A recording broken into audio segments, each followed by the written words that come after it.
Joachim Krause is the director of the Institute for Public Policy, Security Policy, That's at the University of Kiel, and that's where we've reached him. Mr. Krause, thank you for making the time for us. I want to begin by trying to understand the lead up to Anis Amri. This is clearly someone who was flagged as a suspect and a potential threat well before Monday's attack. What went wrong?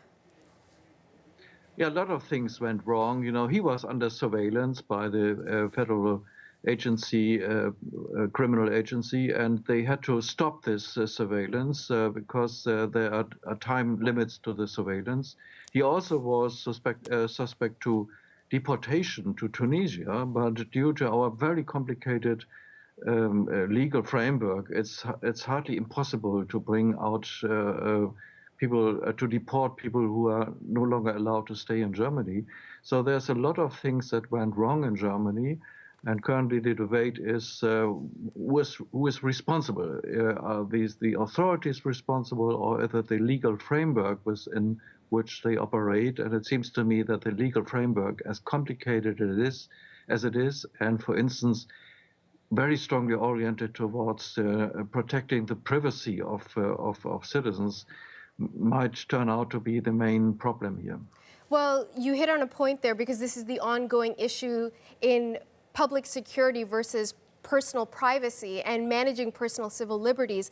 But as the story of Amri continues to grow, we've learned that this is a man who already spent substantial time in prison in Italy for burning down a school where he was trying to get refugee status in that country. He failed there, then came to Germany, he failed there. And I think for people watching around the world, they're wondering, what the heck? How does it get to this point? Why aren't European authorities able to manage this situation and stop the flow of radicalized individuals coming deeper and deeper into Europe?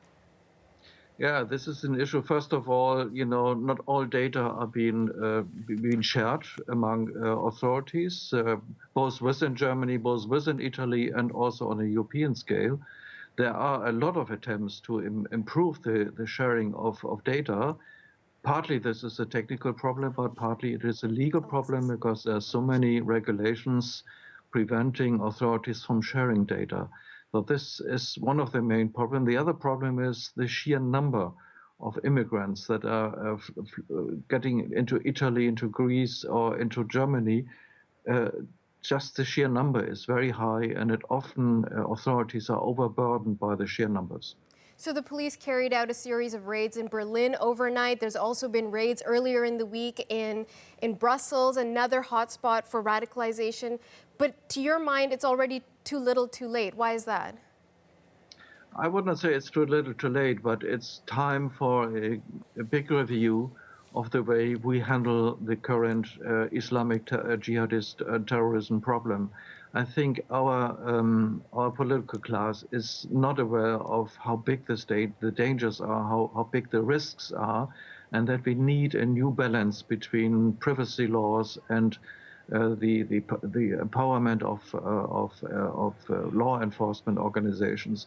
This has to be reassessed now in face of a new kind of threat, and we also have to think about what we can do in terms of passive measures. For instance, the attack in Berlin could have been prevented if the city of Berlin would have built some kind of, roadblocks or pylons around the places like the Breitscheidplatz. It would have prevented this attack. And this is not very expensive, and it could be done at relatively small expenses to do. So I cannot understand why this has not been done. Mr. Krause, we don't have much time left, but let me ask you this. Are European authorities, to your mind, soft on the concern around jihadist terrorism? And if so, what do they need to do to prevent this? I have very often contact with these authorities, and I think they are not soft, but they are under pressure from politicians, from the political class, to be soft because of the rights, the privacy rights. And this mix is very difficult, or this creates a situation in which the authorities could only, do a part of what they think is necessary in order to cope with this kind of terrorism problem. Mr. Krause, thank you for your time today. You're welcome. Joachim Krause of the University of Kiel in Germany.